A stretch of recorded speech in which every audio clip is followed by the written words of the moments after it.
tout le monde va bien aujourd'hui. Je suis ravie de vous rencontrer, de vous retrouver sur le plateau de Bisoba Jeune. Ici, Bisoba Jeune, c'est un plateau où on peut partager, échanger sur tout ce qui est la valorisation de la jeunesse congolaise. Vous avez plein de choses à nous dire et c'est ici que ça doit se passer.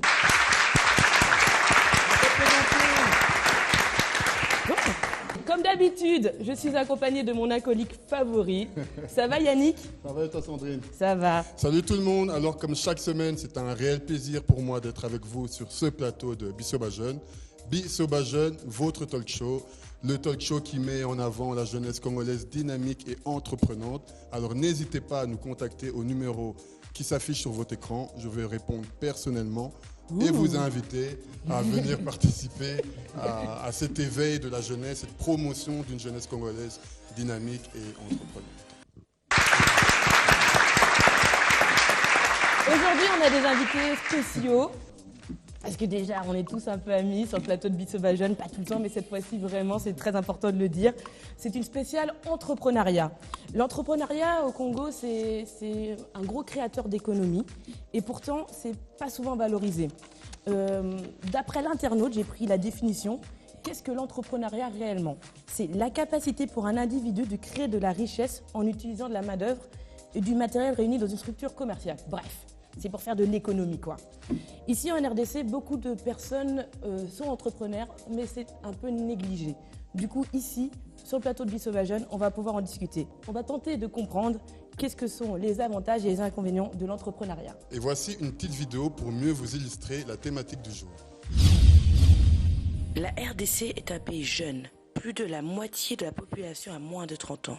Pourtant, il n'y a pas de travail. Le pays doit se créer une nouvelle économie. Nous, jeunesse congolaise, nous sommes tous créatifs. La RDC regorge de jeunes talents. Mais malheureusement, ils ne sont pas encadrés. Aujourd'hui, dans Bisoba Jeune, des entrepreneurs confirmés vont nous expliquer quel cheminement ils ont effectué pour en arriver là. Quels sont les avantages et les inconvénients de l'entrepreneuriat ?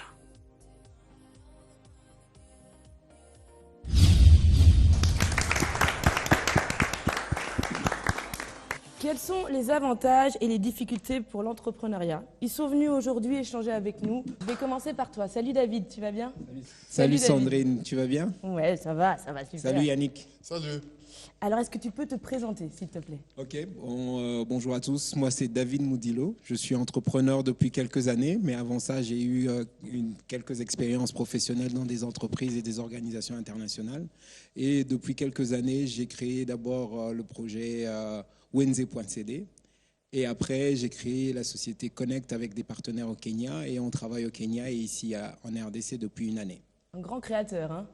On va rentrer un peu plus en détail alors après. Qu'est-ce que Connect fait en fait, en 2 mots hein? Connect, c'est une société qui s'est basée sur le fait que beaucoup de jeunes entrepreneurs n'ont pas les ressources nécessaires pour commencer leur entreprise. Donc, on s'est dit qu'on peut les accompagner.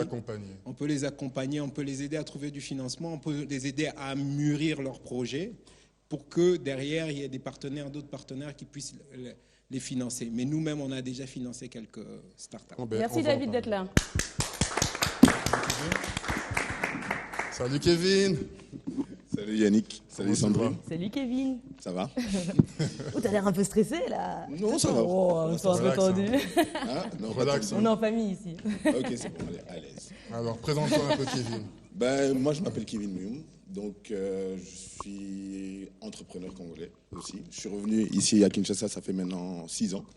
Et ça fait 3 ans qu'on a créé, avec 2 partenaires, une agence de marketing, communication et événementiel. Et bon, on a eu l'occasion, et on en discutera certainement après, de découvrir en fait les facettes de l'entrepreneuriat au Congo. Et c'est pas triste tous les jours. C'est pas toujours évident. Merci Kevin d'être avec nous. Il est connu celui-là, on le connaît sur tous les réseaux sociaux. Boni Maya. Boni Maya. Salut Boni. Salut Sandrine. Salut Yannick. Salut. Est-ce que tu peux te présenter en 2 mots hein? Alors moi je m'appelle Boni Maya, je suis fondateur d'une plateforme e-commerce qui s'appelle imart.cd. Et derrière ça, j'ai une autre plateforme que je viens de lancer également qui s'appelle Tinda.cd qui fait de la logistique. Okay. Alors sur Imart, nous vendons des provisions alimentaires sur Internet avec livraison à domicile. Et sur Tinder, nous faisons de la logistique au dernier kilomètre. Ok. On va creuser un petit peu plus loin, mais ce qui, toi, t'a fait connaître, c'est que du coup, tu as une stratégie marketing qui était très importante. Oui, qui était assez particulière. C'est ça. Merci d'être avec vous, Moni. Monsieur Tiss, Oui, merci Sandrine et Yannick. merci, je suis content de participer aujourd'hui à cette émission. Je suis Tiss Kazad, je suis co-promoteur de l'Académie des sciences et des technologies, Academy of Science and Technology. C'est une école internationale bilingue qui est centrée sur les sciences et les technologies. Voilà. On est parti la visiter avec Yannick. Il va y avoir une petite vidéo dessus. C'est super, c'est vraiment super. Merci. On va pouvoir creuser encore un petit peu, mais c'est incroyable de faire ça ici au Congo. Et, c'est vraiment C'est super. vraiment une plus-value pour le pays. J'ai été impressionné, je ne savais même pas que ça existait en RDC, ce genre de... Mais je crois quand même en Europe. Hein. d'académie. C'est vraiment terrible ce qui se passe là. Donc, Oui, merci. On essaie de faire la différence et de prendre les mêmes standards que nous avons ailleurs et pourquoi ne pas les mettre ici aussi. Merci Tiss d'être avec nous en tout cas. alors, comment est-ce qu'on devient entrepreneur? Là, je pose la question à tout le monde. Moi, je me demande vraiment comment est-ce qu'on devient entrepreneur, en effet, mais comment cette idée nous vient d'entreprendre. Par exemple, toi, David, tu as quitté un boulot apparemment. Est-ce que tu peux nous parler un peu de comment tu as eu besoin de devenir entrepreneur, quoi? En fait, ce que j'ai oublié de dire, c'est que à la base, mon premier boulot après la fac, c'était entrepreneur. Ah, J'ai créé ma première start-up en fait à l'époque, c'était en 2003. Ça s'appelait Cybertouch et c'était toujours dans le numérique, comme j'avais eu mon diplôme dans le numérique. Et c'est parce que en fait, j'arrivais pas à trouver du boulot, j'avais des compétences et j'ai trouvé quelques marchés. Il y a des gens qui m'ont demandé. tu étais ici? Ouais, j'étais à Goma. À Goma. J'habitais Goma à l'époque. Et il y avait des partenaires qui me disaient non, on a besoin de sites internet, on a besoin de faire de la maintenance de notre matériel informatique. Et je me suis dit, je crée ma propre société. Et j'ai créé ma propre société. J'ai eu mon premier contrat, un mois après. Je gagnais $500 chaque mois. C'est Qui est déjà pas bien, mal. hein, pour l'époque. Pas mal, Franchement, hein. un mois après. Et j'étais super content. Et après 3 mois de travail, j'ai reçu une proposition de contrat comme personnel, comme staff d'une organisation. Suite au contact que j'avais eu à travers mon emploi. C'est souvent comme ça qu'on peut... Et donc, du coup, c'était la première fois que tu travailles pour quelqu'un alors C'était la première fois que je travaillais pour quelqu'un.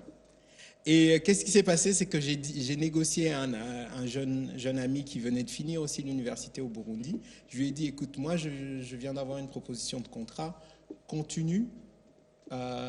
Tu vas gérer le contrat chez... C'était en fait une ONG qui s'appelait EcoFlight. Tu vas gérer le contrat chez EcoFlight. Et moi, je vais travailler pour le PAM, en fait, pour le PAM. Et ce qui s'est passé, c'est que je continuais. On avait négocié avec mon ami qui venait de finir aussi la fac, donc on faisait 50-50. Moi, je travaillais à plein temps et lui, il travaillait entre guillemets pour moi. Et donc, pour répondre à la question, comment on devient entrepreneur? Comment on devient entrepreneur? Déjà à la base, par nécessité. C'était parce que je venais de finir et j'avais pas de boulot, donc je voulais créer, mais j'avais des compétences. C'est la première chose. Alors, tu as posé une autre question. Moi, j'ai travaillé pendant à peu près 13 ans aux Nations Unies et j'ai décidé de revenir.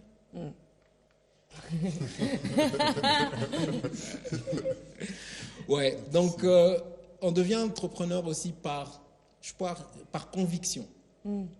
Parce qu'on sent qu'on peut apporter quelque chose. Moi, je suis convaincu qu'un entrepreneur, c'est quelqu'un, au-delà de la plus-value financière qu'il apporte, c'est quelqu'un qui apporte quelque chose aussi dans sa communauté, un changement dans sa communauté. Qu'est-ce que tu peux nous dire de tout ça, Bonnie, toi? Comment, toi, ça t'est venu l'idée de Imart et qu'est-ce que tu faisais un peu avant pour qu'on puisse se situer par rapport à tes... Le speech. Oui, le speech.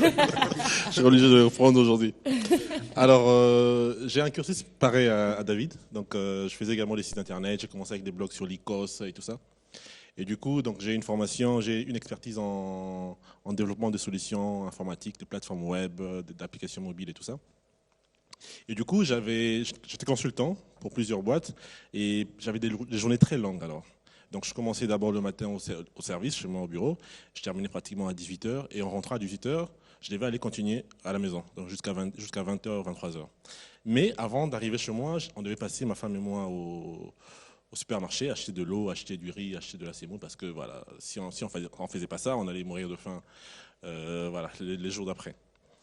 Alors, fort de mon expérience, je me suis dit, tiens, pourquoi ne pas mettre en place une plateforme e-commerce qui permettrait à ma femme et moi de pouvoir nous approvisionner sur Internet, de passer nos commandes sur Internet et d'être livrés où on le voulait, soit au bureau de ma femme, soit chez moi, ou bien directement à domicile. Alors, du coup, à la fin du mois, j'ai demandé à ma femme, tiens, donne-moi la liste de toutes tes provisions que tu fais chaque fin de mois. Elle m'a donné une liste de 122 produits.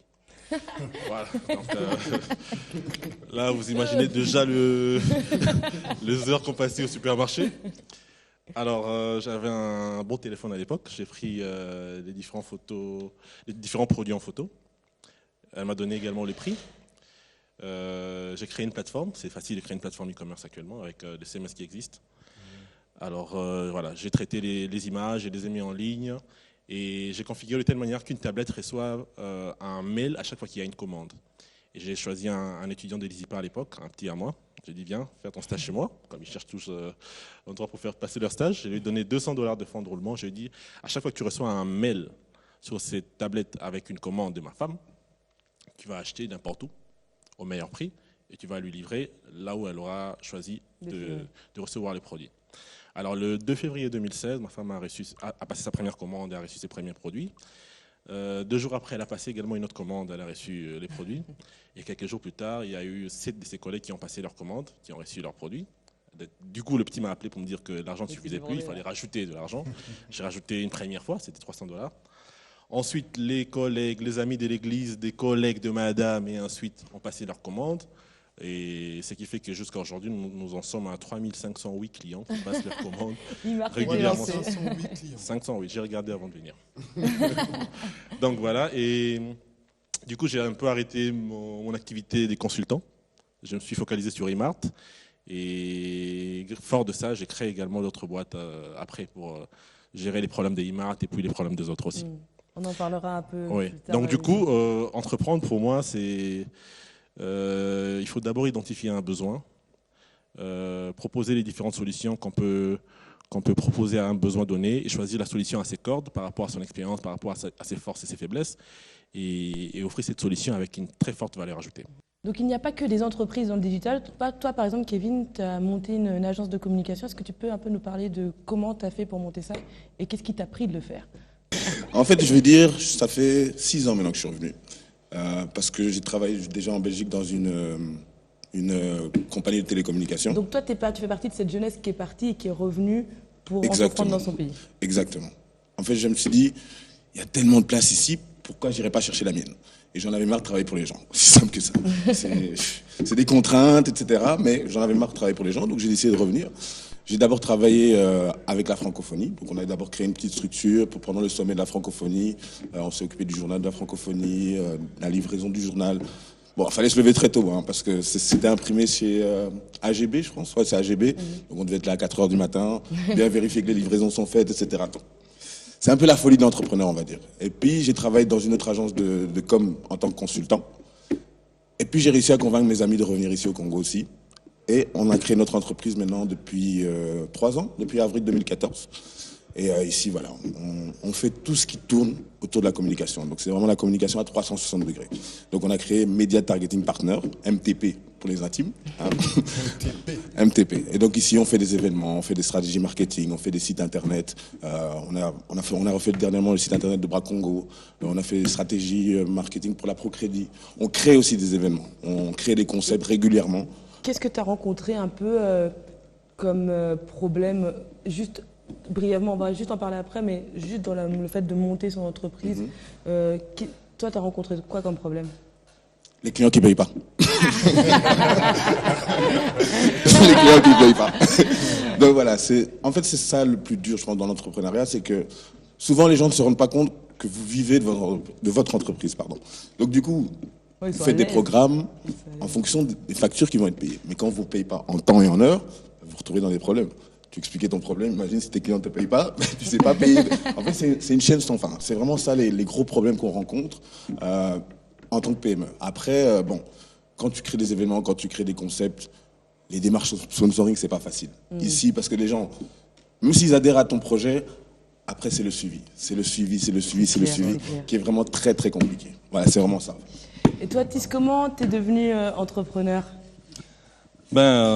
Nous, l'entrepreneuriat, c'est parti d'abord d'un constat. J'ai d'abord commencé par évoluer dans le secteur de télécommunications au pays et je suis allé en expatriation et je suis rentré encore au pays. Le constat que nous avions, c'est que la plupart des produits qui nous venaient sur le marché ou qui venaient de finir, on avait l'impression qu'ils ne répondaient vraiment pas à ce qu'on voulait. Vous savez, les entreprises aujourd'hui sont très, très, très sélectives. Donc, on cherche vraiment de talent. Et tout d'un coup, on a constaté qu'il y avait ce problème-là, ce manque de talent. Et très peu de talent, surtout dans le domaine du numérique. Et les peu qu'il y avait, les entreprises passaient le temps à se le voler. Moi-même, j'ai été pris dans plusieurs entreprises. Alors, qu'est-ce que toi, tu as fait concrètement? Qu'est-ce que tu D'où il venait, en fait? Tu venais d'où avant de venir ouvrir l'académie? J'étais en Tanzanie, c'est là où l'idée est partie avec un de mes partenaires. On réfléchissait, on voyait le système d'enseignement était beaucoup plus avancé, beaucoup plus évolué, beaucoup plus souple et orienté vers la pratique. Et on s'est dit, si jamais on a la chance de rentrer au pays, on aimerait bien faire la même chose, quoi. Donc nous avons commencé à réfléchir beaucoup d'années avant et Dieu merci, on s'est retrouvés au pays. Et c'était, voilà, l'année passée, on s'est décidé avec le même partenaire, on a dit, ben voilà, c'est le moment maintenant de réaliser ce rêve que nous avons toujours eu. Et donc, on a décidé de créer cette académie orientée ou centrée uniquement sur les sciences et les technologies, et avec un accent poussé sur le bilinguisme. Parce qu'une chose que nous avions constaté aussi, la plupart des gens qui venaient, qui étaient des bons éléments, mais ils avaient un problème, c'est la langue. Et du fait que vous ne pouvez pas vous exprimer dans la langue aujourd'hui de business qui est l'anglais, et vous avez l'impression que vous êtes vraiment en arrière. Et donc, on s'est dit, on y va. Ça s'appelle comment cette académie? Ça s'appelle ACITEC, Academy of Science and Technology. C'est la même signification en français qu'en anglais. Académie des sciences et des technologies. Et donc, on s'est dit, on forme des bilingues. La formation part de la maternelle jusqu'à l'université. Et nous formons des créateurs d'emplois et non des demandeurs d'emploi. Super. On est parti visiter avec Yannick et c'est vraiment des locaux qui sont, enfin on le disait tout à l'heure, c'est vraiment des locaux qui sont incroyables. C'est une chance pour chaque enfant congolais qui pourrait y être, vraiment, enfin même pour chaque enfant tout court, parce que c'est vraiment un lieu incroyable où, si je peux me permettre de décrire un peu, c'est des toutes petites classes où, enfin quand je dis petites, c'est dans le nombre, c'est presque des cours, une vingtaine de... 16 à 20 élèves au maximum pour le primaire et le secondaire. Et l'université, nous ne dépensons pas 30 étudiants. Ok. Et comment tu as pu financer tout ça, toi? Voilà, ça c'est déjà un projet qui coûte des millions de dollars. Et moi, je dis, quand on a des idées, c'est pas l'argent qui pose problème. D'abord, c'est avoir des idées. Je me rappelle toujours d'un texte qu'on avait à l'école primaire. Je ne me rappelle plus, le laboureur et ses enfants. Quand on dit, c'est le fond qui manque le moins.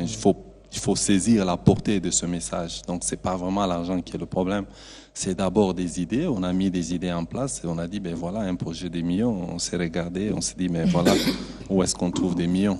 Et tout d'un coup, on a pensé à des amis. On s'est dit, ben écoute, on a beaucoup d'amis.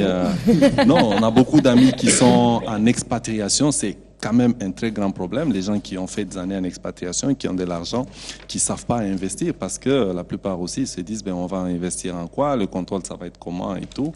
Et donc tout de suite, on a fait appel à tous ces amis, la plupart qui sont à l'extérieur. Et c'est surprenant, avant même que les statuts de l'école soient mis en place, on avait réuni déjà tous les fonds. Donc les gens ont vraiment cru, les amis ont vraiment cru au projet. Et nous les amis sans les banques, alors sans l'État. Non, il n'y a aucune banque. Il n'y a aucune banque. C'est l'argent des gens qui ont épargné, qui ont travaillé. Tu l'as fait partager à des personnes qui avaient les possibilités. Effectivement. Des millions dans les poches. Pas des millions dans les poches, mais chacun a donné ce qu'il a pu donner. Et ça nous a pris que 9 mois pour construire cette académie et encore un autre défi. Donc quand il y a la volonté et quand on a vraiment le souci de faire les choses, on y arrive. Et moi j'avais une question pour Bonnie, parce que dans les réseaux sociaux on nous demande souvent oui on veut entreprendre mais on n'a pas les fonds. Imart, tu l'as fait comment? Avec tes fonds ou bien tu as eu l'aide de l'État ou bien d'une banque quelconque? Comment vraiment on trouve des financements en général? Ok. Bon, au départ, comme Tis l'a dit, c'est les fonds qui manquent le moins. Il faut d'abord avoir l'idée et avoir les relations. Moi, j'avais l'idée. Il m'a fallu $200 au départ pour pouvoir avoir un petit fonds de roulement et livrer les premières commandes. Ça a été fait. Ensuite $300, après $3000. Mais en fait, l'argent, il vient juste rejoindre le rêve, au fait. Il ne conditionne pas le rêve. Donc, si vous avez d'abord l'idée, il faut, avec un petit fonds de départ, vous y mettre. $300. Oh, moi, je commençais avec 200 d'abord, ensuite 300, et puis par après, bon, j'ai pu trouver ce que j'ai pu trouver, et puis avec, ça c'est bien pour ceux qui avec les marges aussi. Hein. Il a commencé avec $200, maintenant tu es à plus de 3000 clients. Et il ne dira pas à combien il est vraiment. Je pense que ici, tout le monde a déjà eu $200 dans sa poche. Mais et encore que c'est dans la vente de biens. Moi, je suis dans la vente de biens, donc dans la vente de biens ou bien dans un service. Oui. Mais ceux qui sont dans les produits digitaux et qui ne demandent pas un bon fonds de roulement pour avoir les premiers prototypes, ils peuvent encore avoir moins d'argent possible. Toi, David, tu organises, tu as fait venir ici un grand concours qui permet... Est-ce que tu peux un peu nous parler de ce concours, parce qu'il nous permettra certainement d'obtenir des subventions pour des startups En fait, ça peut faire partir de financement. Quoi. Oui, justement, le concours, je vais commencer par rebondir un peu sur cette question de financement. Parce que le concours, l'idée du concours est venue par une réalité qu'on a rencontrée ici, c'était que les jeunes disaient qu'on n'a pas de financement, on ne peut pas créer. Et je rejoins les deux entrepreneurs qui sont passés avant moi. Tu n'as pas besoin de financement pour créer, tu as besoin de toi-même. D'abord, d'être convaincu de ton projet. Alors, le concours à Seedstar qu'on organise, qui a raté en fait, qu'on devait organiser au mois de juillet, maintenant c'est le 10 novembre qui va se tenir, c'est une société suisse qui organise depuis 2013 une tournée dans plusieurs pays émergents et où ils sélectionnent une start-up par pays. Après la start-up par pays, ils vont faire une compétition au niveau régional où ils sélectionnent un champion régional. En Afrique, cette année, c'est à Maputo, le 14 décembre. Et après, vont en Suisse pour la finale. D'accord. Et la finale, le gagnant, la start-up gagnante va gagner cette année. C'est la première année où on va faire ça. Ce sera $1 500 000. Wouh! Ici, on est RDC. La start-up gagnante à Lausanne, en Suisse, pour la finale. Donc, il y a un Congolais qui a la chance de gagner ça. Mais il y en a 75 d'autres qui... Comment on peut être éligible à Seedstar? En fait, pour être éligible à Seedstar, il faut déjà avoir un projet. Il faut avoir une start-up qui a commencé, qui a maximum 2 ans, minimum 2 jours. Ok, donc tout le monde peut créer, tout le monde peut créer sa start-up et commencer. Et après, il faut avoir un projet et une idée claire de comment tu vas faire de l'argent avec ta start-up, comment tu vas faire le marketing de ta start-up, comment tu vas gagner des clients et quelle est ta valeur ajoutée, quel est le problème que tu viens résoudre dans la société. Ah, ça c'est bien. Ok. Donc, pour revenir à la problématique du financement. Effectivement, il y a des difficultés à trouver les financements, mais je veux vous contredire un petit peu, Yannick. Ce n'est pas les banques qui donnent les financements aux entrepreneurs. C'est d'abord ton réseau social. Si tu n'arrives pas à convaincre les gens qui sont autour de toi, comment tu vas les convaincre ta banque? Toi, Bonnie, tu voulais réagir par rapport à ça? Non, il a dit réseau social, je pensais Facebook directement. Le réseau social, le réseau familial, toutes ces personnes-là qui sont autour de toi. Tu dois simplificatisme. Donc tu dois pouvoir convaincre ces gens-là à mettre les $200. Si toi tu n'as pas les $200 dans ta poche que Bonnie a investi dans sa start-up, tu dois pouvoir avoir un frère, un cousin, une tante, un oncle, un père qui peut investir les $500 avec lesquels tu vas commencer. Et quand tu commence correctement. Moi, je dis souvent aux startups avec lesquelles on travaille ici à Kinshasa, l'entrepreneuriat est à coopter. C'est du travail. Il faut avoir une vision. Mais est-ce qu'il y a des endroits où on peut se renseigner demain, moi, je veux ouvrir une société, où je vais, j'ai l'idée, ok, on m'a filé 200 balles, ok, qu'est-ce que je fais maintenant? Ok, je vais répondre à ta question. Quelques mots. En quelques mots, nous, ce qu'on a compris, c'est que beaucoup de jeunes, on est dans un pays de 80 millions d'habitants, un grand pays de 2 400 000 km². On a décidé, on va lancer le jour de la compétition une plateforme où n'importe quel jeune peut commencer son projet. On lui montre étape par étape comment créer un business plan, comment solliciter, créer une présentation vers un investisseur. Et sur cette même plateforme, il va trouver des business angels comme ceux que lui, il a trouvés, qui vont investir dans sa start-up. Mais il faudrait qu'il soit cohérent dans ce qu'il veut faire. Et cette plateforme va s'appeler, du nom de notre société, connect.cd. Et elle est déjà en ligne, il y a déjà certaines fonctionnalités où on montre étape par étape comment créer un business plan. Et tu peux le télécharger sur le format Word et tu peux faire les modifications que tu veux. Tu peux contacter certains partenaires qui offrent des services comme plateforme de paiement en ligne, TMB, Procredit Bank, etc.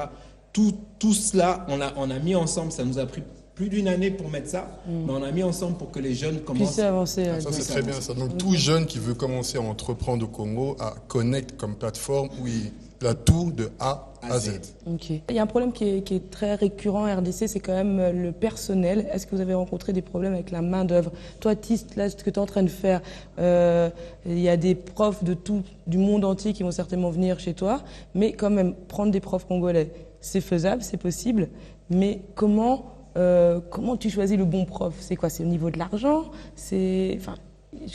Pour avoir du bon personnel, qu'est-ce qu'on doit faire exactement? Oui, déjà, c'est un des challenges que nous avons en tant qu'entrepreneurs, c'est comment trouver la main-d'œuvre et une main-d'œuvre qualifiée. C'est vrai qu'on a beaucoup de talents au niveau du pays, mais on ne sait pas où ils sont. Il y a beaucoup de gens qui sont dans la nature comme ça. Alors nous, ce qu'on a fait, on a commencé d'abord par lancer des appels d'offres sur les sites internet. On a lancé sur Média Congo. Et en 3 jours, on a eu plus de 1400 il y a une offre de demandes. travail, bam, bam, bam. On a eu plus de 1400 demandes et c'est là qu'on a compris que le pays avait vraiment besoin de ça. Oui. Et qu'est-ce qu'on a fait? On a rejeté personne. On a pris le temps d'aller dans les CV et on a été surpris. On a été surpris des Congolais hyper qualifiés qui nous viennent de Californie, qui nous viennent d'Afrique du Sud, qui ont enseigné, qui sont bilingues, qui ont du talent énorme. Et nous les avons recrutés et voilà quoi. Avec eux, nous partons. Et vous n'avez pas eu de demande locale là, de Congolais qui ont étudié ici, mais qualifiés aussi? Oui, il y en a eu aussi. Comme on est une école, une académie bilingue, c'est que dans la sélection, on a 3 catégories d'enseignants. On a des francophones, on a des anglophones et puis des bilingues, des gens qui peuvent s'exprimer dans les 2 langues. Donc la plupart des francophones très qualifiés, nous les avons eus ici, mais les bilingues, les anglophones, c'est soit des Congolais qui nous sont venus de l'extérieur ou des étrangers. Toi, Bonnie, tu as une particularité, c'est que tes produits viennent vraiment du Congo. Tu fais venir très peu de choses de l'extérieur. Tu as commencé à avoir des agriculteurs, etc. Est-ce que tu peux nous parler un peu de tout ça, du personnel que tu as engagé, ou le partenariat plutôt que tu as avec les personnes? Alors, comme tu l'as dit, nous avons une particularité, c'est que nous mettons un grand accent sur le produit Made in Congo, que nous animons avec nos différentes promotions, campagnes marketing. C'est pour faire en sorte que les Congolais aient confiance aux produits congolais, pour qu'ils consomment congolais, voire même exporter congolais. Donc du coup, nous avons constitué une communauté des producteurs locaux, des producteurs qui n'arrivent pas à afficher leurs produits dans les grandes surfaces. Ils peuvent venir afficher chez nous et nous les accompagnons dans les packaging, dans l'inclusion financière, dans les autres formations sur la qualité de produits et tout ça, avec nos différents partenaires comme Elan RDC. Et nous avons également les maraîchers, les mamans qui produisent les légumes à Kimoenza et partout ailleurs, qui peuvent également... Qui sont aussi un peu des entrepreneurs. Ouais, qui sont aussi un peu des entrepreneurs à leur manière, voilà, et qui peuvent nous fournir leurs produits que nous vendons sur notre site internet. Mais aussi, bon, en ce qui concerne le personnel, ça a été difficile pour nous parce que nous avons un concept sur le e-commerce, c'est un concept nouveau, et du coup, nous devons avoir une équipe que nous-mêmes nous formons, qui peut comprendre ces concepts-là, et qui soit assez malléable pour qu'à chaque moment que nous souhaitons pivoter par rapport à nos différents concepts, par rapport aux réalités du marché, qu'ils soient souples, assez souples pour pivoter avec nous, pour changer leurs idées, pour changer leur mindset. Et ça a été difficile, mais nous avons trouvé quand même des très bonnes équipes, des personnes qui nous entourent, et des personnes jeunes d'abord, qui sortent à peine des universités. C'est très important, ça nous permet de mettre des bonnes notions dans leur tête et de les former suffisamment, quoi. Ok. Ouais. On va peut-être demander un peu l'avis du public. Est-ce qu'il y a quelqu'un d'entrepreneur ici? Je vois Jessie Boukassa là qui est parmi nous. Moi personnellement, je m'appelle Jessie Boukassa. Je suis un étudiant encore, et puis aussi je suis un entrepreneur. Ah. Je me rends compte devant ceux-là qui ont déjà. T'as mis la veste d'entrepreneur, bien joué. Hein. Désolé Kevin. Hein. Voilà. Et du coup, je me retrouve là, je me sens très petit, mais après je suis content d'être devant des personnes qui ont déjà eu à faire un pas, puisque vous avez remarqué, j'ai même pas pu poser des questions puisque c'était tellement parfait, j'ai beaucoup appris, et puis je suis vraiment émerveillé. Et moi personnellement, je suis CEO d'une structure dont je suis le cofondateur aussi. Alors ça s'appelle l'AJBT Industries. L'AJBT Industries, en fait, c'est une structure managériale, c'est une structure de marketing aussi. Nous sommes un peu dans la com. Et nous produisons aussi des artistes chrétiens surtout. Et puis voilà, la LGBT Industries, c'est un groupe d'entreprises, ça réunit plusieurs autres entreprises. On a eu cette idée puisqu'il y avait des amis qui évoluaient très bien, mais ensuite on s'est dit ensemble on pouvait faire plus. Alors on s'est réunis, on s'est regroupés, on s'est dit bah voilà, on va se donner une chance de travailler ensemble.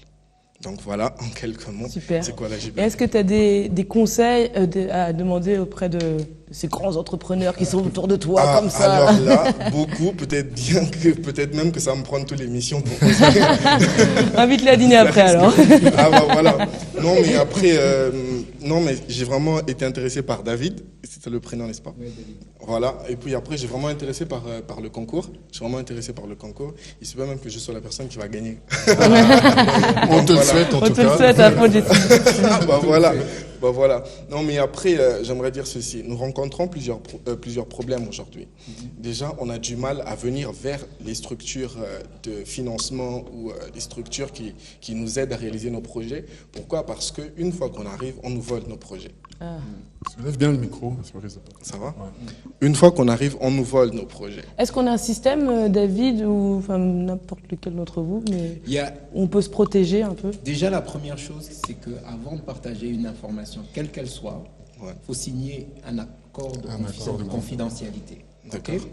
Et selon le niveau où ton projet est, si tu as déjà développé un vrai cahier de charges, tu peux aller protéger tout ce qui se trouve sur ton cahier des charges avec un brevet, avec Mais c'est une longue procédure, elle est un peu laborieuse pour des jeunes entrepreneurs.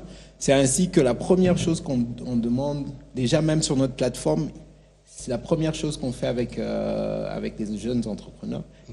On signe ensemble un accord de confidentialité, c'est ainsi qu'ils peuvent mettre leurs informations. Ça, en tout cas, c'est vraiment un conseil très précieux, conseil de la soirée, je dirais, parce qu'il y a beaucoup de gens qui ont ce problème-là, en effet. Ils vont parler, ils font des chouettes projets et ils se le font voler.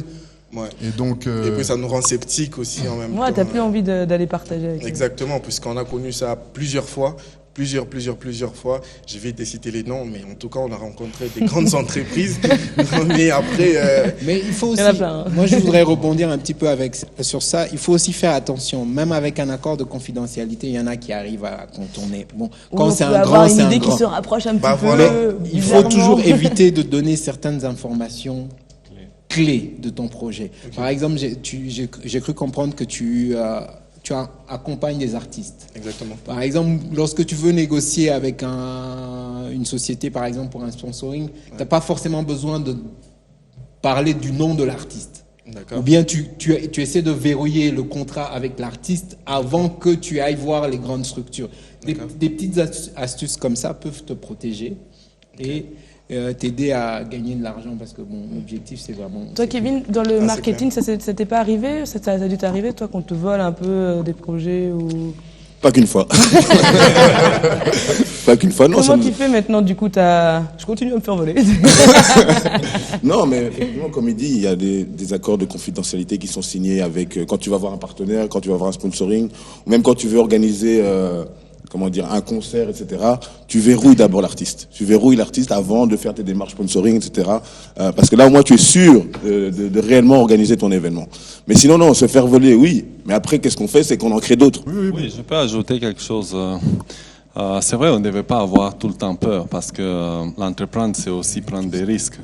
Donc, si on se fait tout le temps l'idée qu'on va me voler mon idée et tout, et donc cette idée risque de ne jamais germer.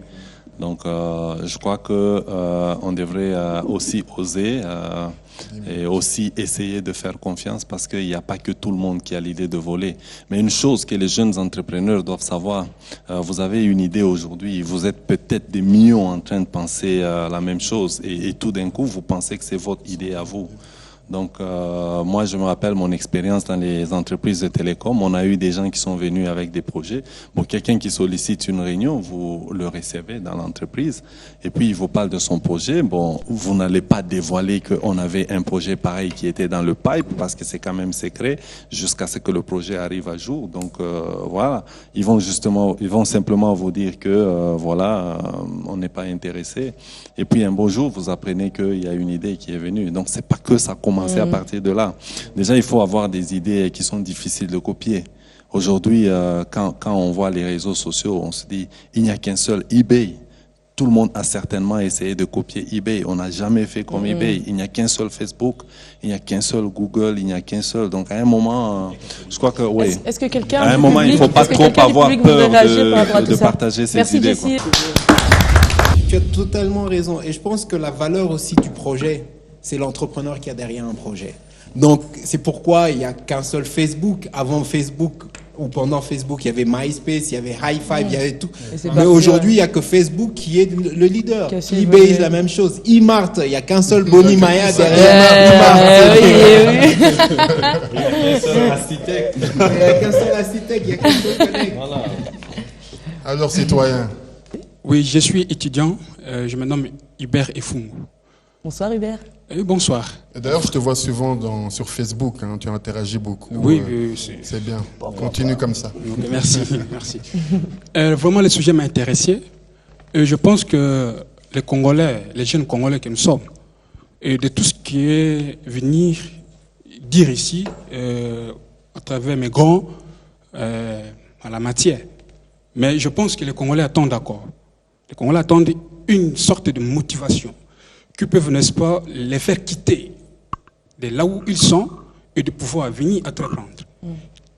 Ma question est de demander, selon vous, vous qui avez l'expérience, quelle est la motivation que vous pouvez dire maintenant aux jeunes Congolais de pouvoir le faire d'abord quitter? C'est parce qu'au préambule, vous avez dit, c'est d'abord avoir l'idée. Donc être passionné par la force qui se sent quelqu'un. Et maintenant, mais ce qui nous fait un peu mal, c'est la procédure ou entrer qui on peut voir. David a la solution, je pense. Monsieur Connect. Je n'ai qu'un début de solution. Je pense que la solution, c'est vous-même. C'est l'entrepreneur, comme je l'ai dit.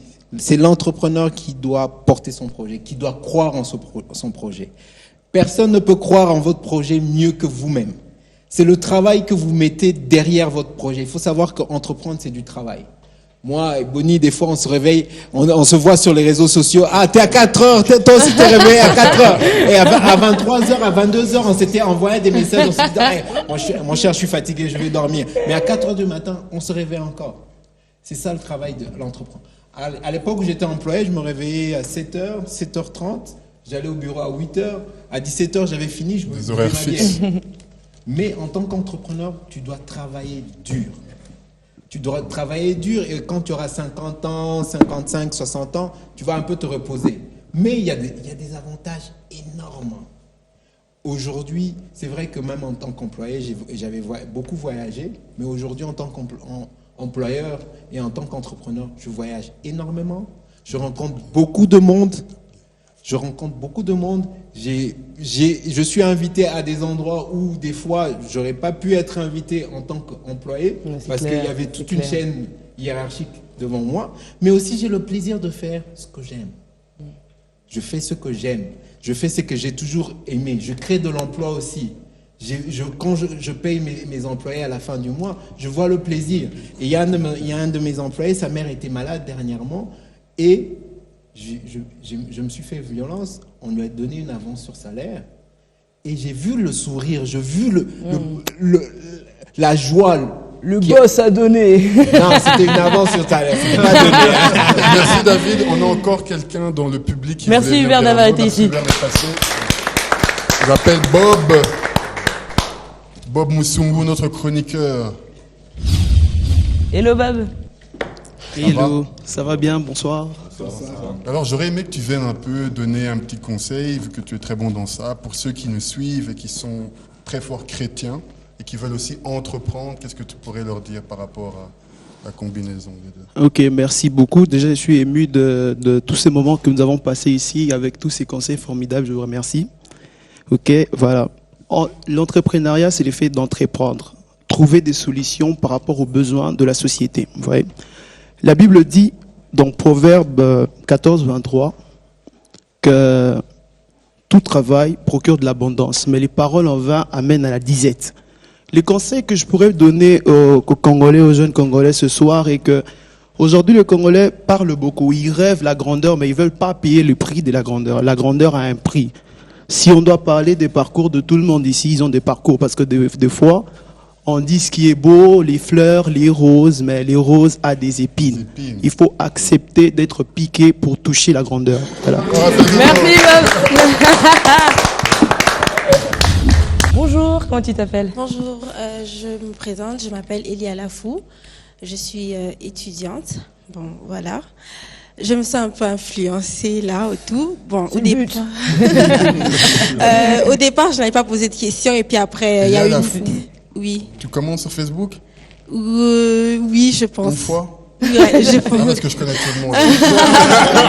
On a la preuve. Okay. Ouais, enfin, j'allais poser une question, mais ma question a été posée déjà, et puis après, je suis satisfaite de la réponse. Ah. Et ma deuxième question est celle-ci. En fait, je connais quelques personnes qui, au départ, avaient des projets, ou encore avaient des ambitions. Et après, quand ils ont commencé à essayer d'entreprendre, ils ont commencé à essayer d'entreprendre et puis après ils ont baissé les bras parce qu'ils se sont dit, déjà il y a une personne aussi qui est venue me dire une fois, ngana meka ma entreprendre wana na munika que ezara ba cop na bango ba ça ba branchement et tout ça et du coup il a baissé les bras.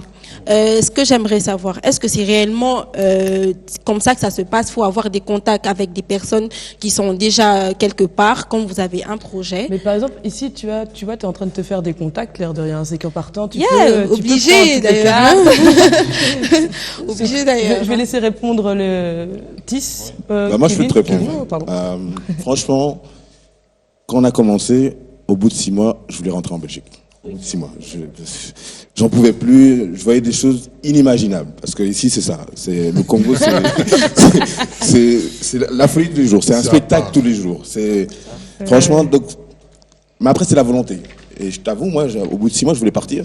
C'est en discutant avec mes associés, avec mes parents, etc., qui m'ont convaincu.